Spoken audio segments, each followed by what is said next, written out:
Assalamualaikum warahmatullahi wabarakatuh.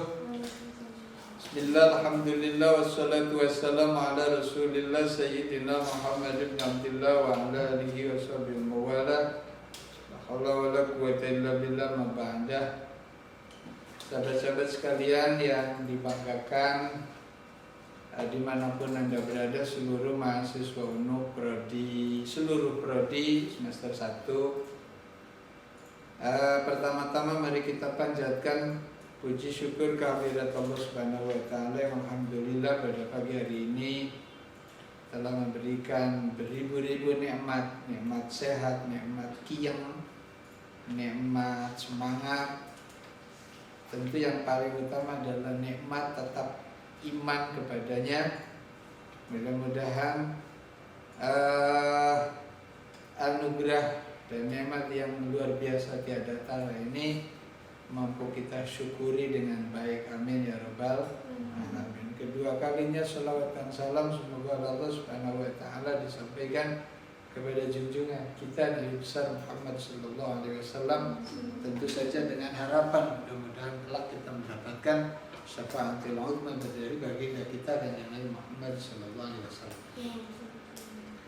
Sahabat-sahabat sekalian dimanapun Anda berada, semester 1 semua prodi UNU, materi yang ke-14 sebagai materi yang terakhir kita daring, nanti dilanjut UAS, adalah materi dengan judul Pancasila dalam Pandangan Nahdlatul Ulama. Sebagai anak bangsa, sebagai warga Nahdien, sebagai umat Islam, kita mesti tahu kedudukan Pancasila dalam pandangan agama menurut NU. Kita mesti tahu. Minggu-minggu kemarin alhamdulillah salah satu pengurus besar Nahdlatul Ulama, Kiai Haji Dr. Afifuddin Muhajir, beliau itu ketua Ma'had Aliynya Setu Bondo, mendapatkan penganugerahan gelar honoris causa dari UIN Semarang. Pada saat pidato pengukuhannya sebagai yang mendapatkan gelar honoris causa, karena beliau spesifikasinya di bidang fikih dan usul fikih, saya lengkapnya belum tahu isinya, tetapi sekilas judul yang beliau sampaikan bahwa Pancasila itu sudah syariah main.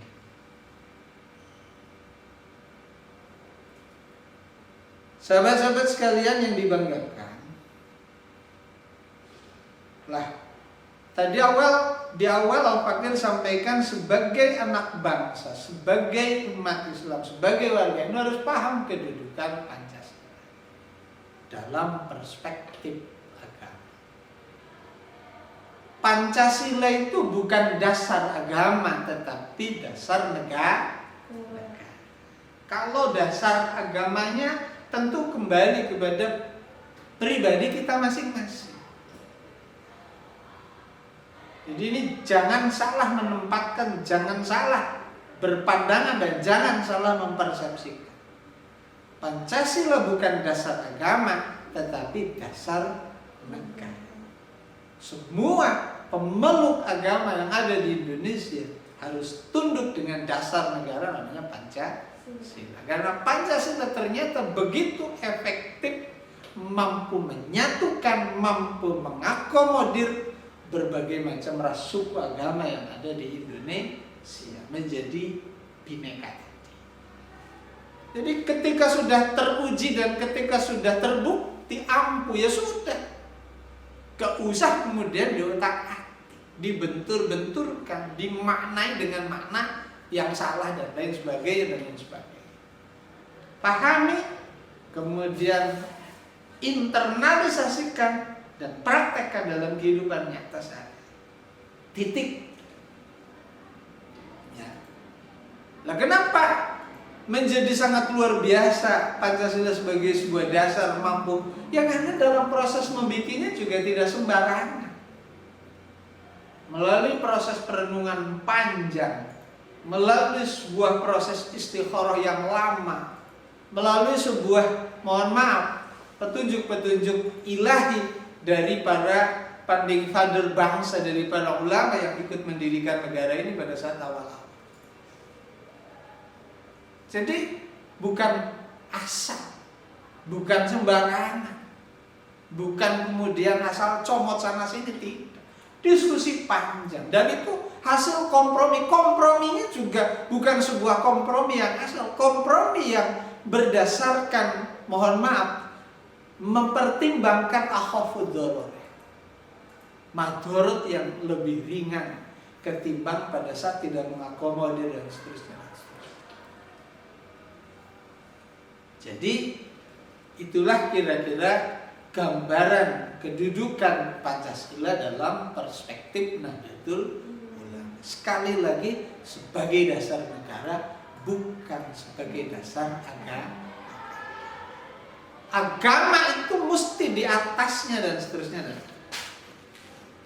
Sahabat-sahabat sekalian yang dibanggakan, lantas bagaimana Pancasila dalam perspektif agama? Apakah nilai-nilainya sudah sesuai atau belum? Ini pertanyaan besar.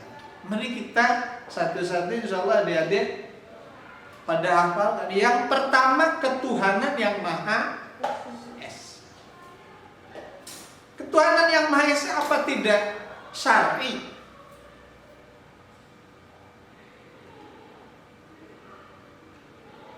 Ketuhanan yang Maha Esa pasti syar'i.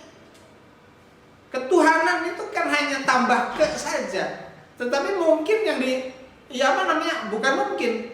Ketuhanan bahasa Indonesia. Tapi kalau mau di bahasa Arab kan itu kan, mohon maaf, menjadi ilah, al-ahad, ketuhanan yang esa.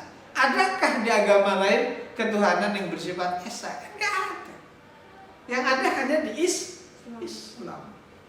Qul huwallahu ahad, Allahus samad, lam yalid wa lam yulad wa lam yakul lahu kufuwan esa di Islam dong.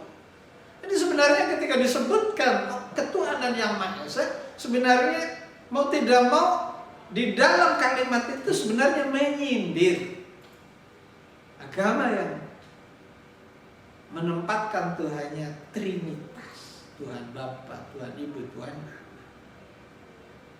Menyindir agama yang Tuhannya ada dua, Tuhan seperti Yahudi kan artinya dua, dan seterusnya dan seterusnya. Jadi bukan semata-mata kemudian tidak ada filosofi dan tidak ada makna yang terkandung di dalam sila yang pertama yang berbunyi ketuhanan yang Maha Esa. Yang kedua, sila yang kedua, kemanusiaan yang adil dan beradab. Ada 3 kosakata yang cukup mencolok. Yang pertama berbicara kemanusiaan. Ini yang kemudian di NU biasa disebut sebagai ukhuwah basyariyah, persaudaraan sesama anak manusia. Kemanusiaan diberlakukan hukum kisos, hukum diyah, hak-haknya dijunjung, kehormatannya makanya di dalam Islam itu ada prinsip dasar yang 5. Ada hifdzuddin, menjaga dan mempertahankan agama. Ada hifdzul akli, menjaga mempertahankan akal. Ada hifdzun nafsi, menjaga dan mempertahankan jiwa. Ini tidak lain dalam konteks menjunjung tinggi nilai-nilai kemanusiaan. Makanya diberlakukan hukum kisos, balasan, diberlakukan hukum diyat dan seterusnya dan seterusnya. Kemudian ada hifdzul irdi, menjaga kehormatan, makanya diberlakukan pernikahan A, B, C, D dan seterusnya dan seterusnya.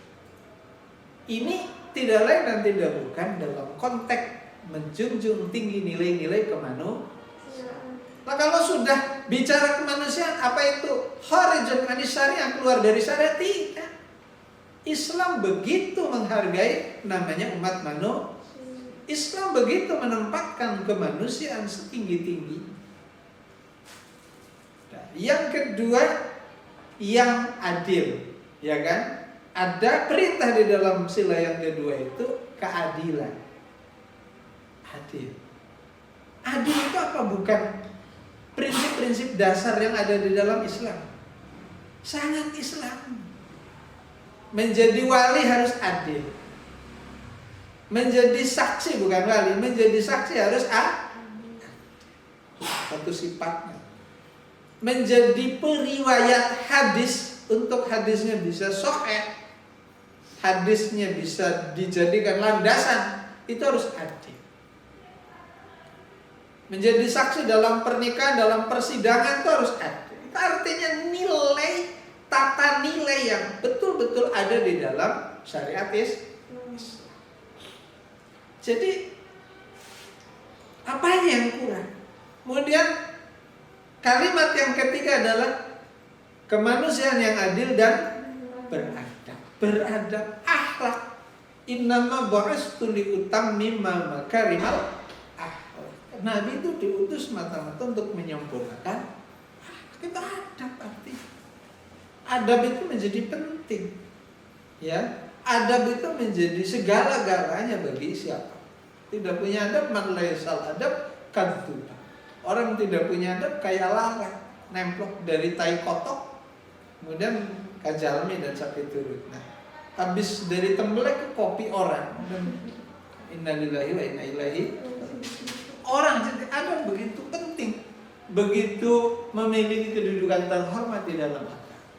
Itu masuk di dalam sila yang kedua, poin kalimat yang ketiga di dalam sila yang kedua. Jadi apa yang tidak syariah? Sila yang ketiga, persatuan Indonesia jelas. Allah mengatakan di dalam apa namanya? Bukan Allah langsung, Kanjeng Nabi mengatakan di dalam sebuah sabdanya. Misalnya kata Kanjeng Nabi, al-ittihad yurisul quwwah. Ada lagi yadullah ma'al jama'. Ada lagi misalnya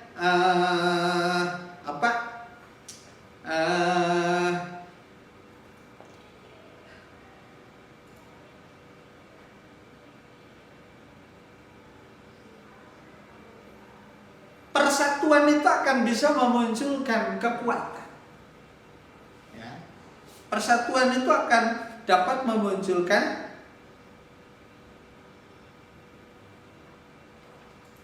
kekuatan. Jadi apa namanya?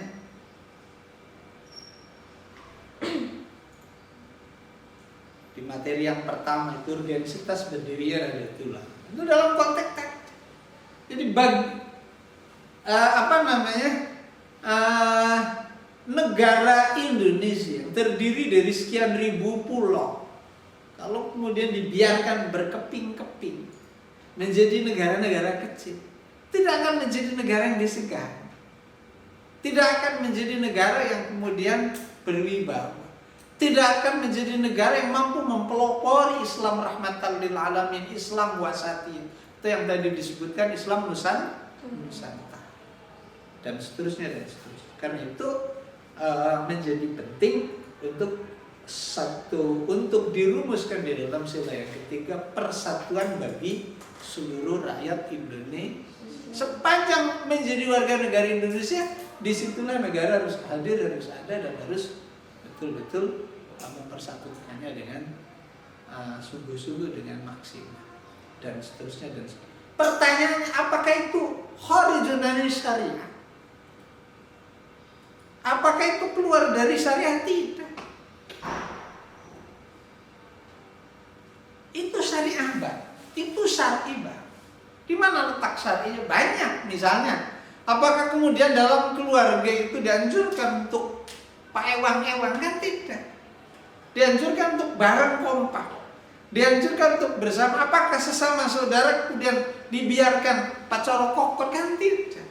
Dilarang yang kayak begitu. Tadi di awal sudah disampaikan soal adab. Masuk juga dalam konteks persatuan. Persatuan itu salah satunya adalah secara implisit mewujudkan adab tadi. Orang kalau punya etika, maka akan menjaga bagaimana mempertahankan namanya nilai-nilai persatuan.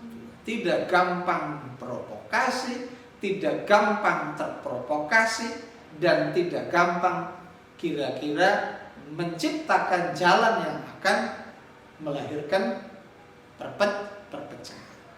Jadi artinya bahwa nilai-nilai pengembangannya dari persatuan bagi seluruh rakyat Indonesia itu betul-betul sama. Tidaklah.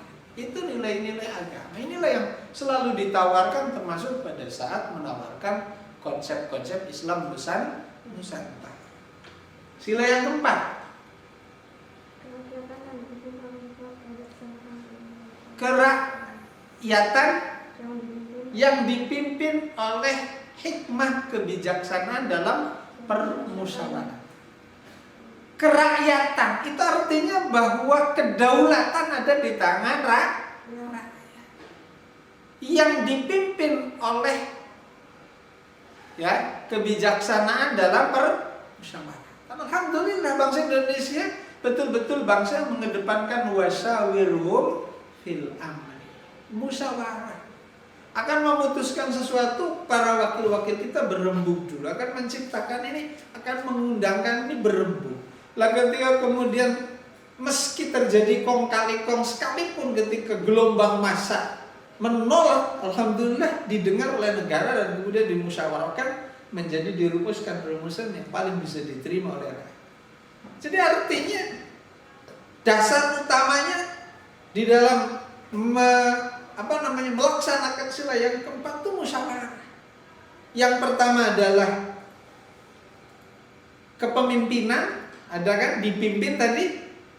Artinya bahwa pemimpin itu ada, bahwa yang bertanggung jawab itu harus ada, dan itu adalah syariat betul.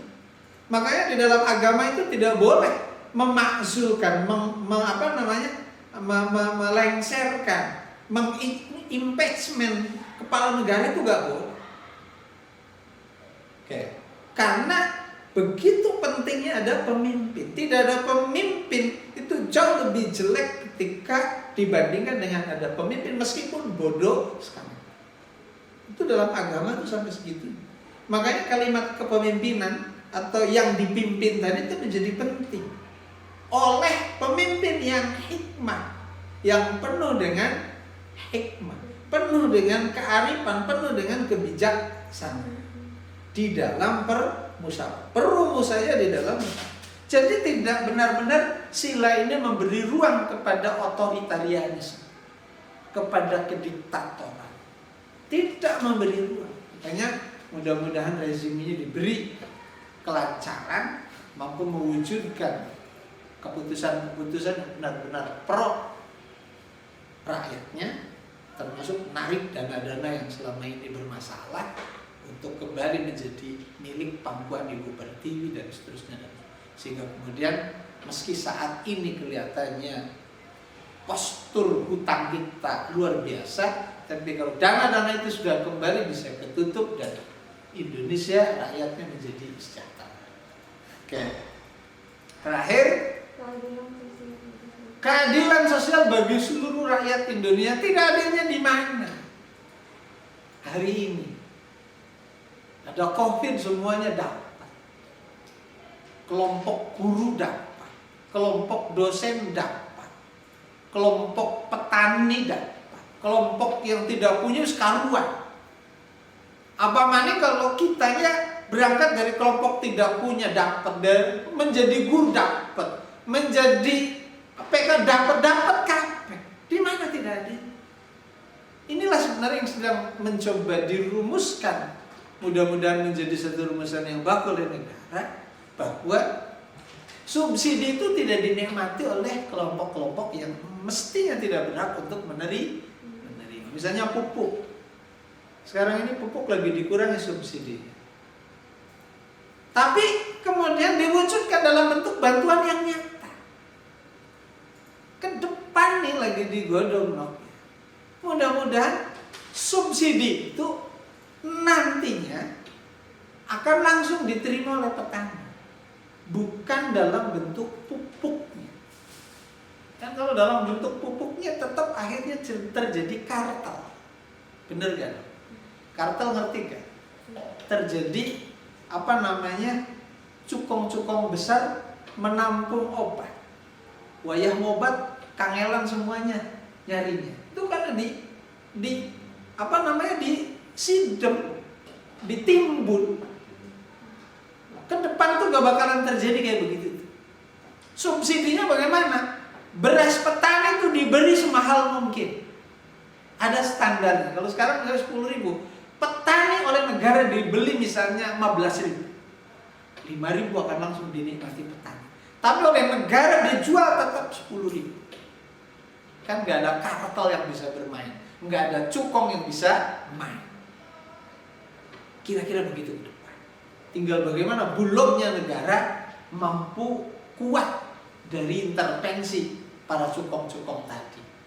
Kalau mampu kuat, tidak akan bisa diintervensi. Bulognya punya tangan langsung beli ke masyarakat akan sejahtera luar biasa. Ya tadi, keadilan bagi seluruh rakyat Indonesia. Subsidi-subsidi itu akan langsung diwujudkan. Kan sekarang sudah mulai itu. SIM akan digratiskan buat kelompok masyarakat yang begini. Itu bagian dari proses pengalihan subsidi. Saya sepakat begitu. Contoh repot di negara kita. Di negara kita itu kalau udah urusan bantuan, semuanya ngaku miskin, benar. Susah. Coba kamu gas 3 kilogram. Itu kan untuk orang miskin. Semuanya pakai yang 3 kilo. Bahkan usaha-usaha mikro seperti tahu, seperti roti itu pakainya yang 3 kilo. Gak boleh sih. Tapi mau tidak mau gimana lagi faktanya. Sulit untuk mengatasi. Itu baru dari satu item. Belum yang lain. Indonesia itu sulit. Tidak percaya nih ada COVID, bener gak? Kan sebagian ada yang tidak percaya. Tapi kalau sama bantuannya pang dingin yang ngerebut bantuan. Ini kan aneh. Itu Indonesia. Karena itu butuh memang kesabaran dan keulitan kita untuk merubah mindset berpikir anak bangsa dengan cara yang tadi, pendekatan konsep-konsep yang lebih bisa diterima. Misalnya tadi, Pancasila itu sekali lagi bukan sesuatu yang keluar dari syariat. Nah, sekarang misalnya tadi sila yang kelima, keadilan bagi seluruh rakyat Indonesia. Mana nilai yang bertentangan dengan agama? Ada nggak? Sepanjang menjadi WNI, sepanjang itu pula diberikan hak yang sama menikmati kue pembangunan di negara. Asalkan benar camplong GKW. Ya, kompetensinya 10, pengennya menduduki jabatan 1. Itu kan namanya nggak camplong. Ya sesuai aja. Kalau pengen ya kira-kira belajar dan kemudian meningkatkan kompetensinya dengan baik sehingga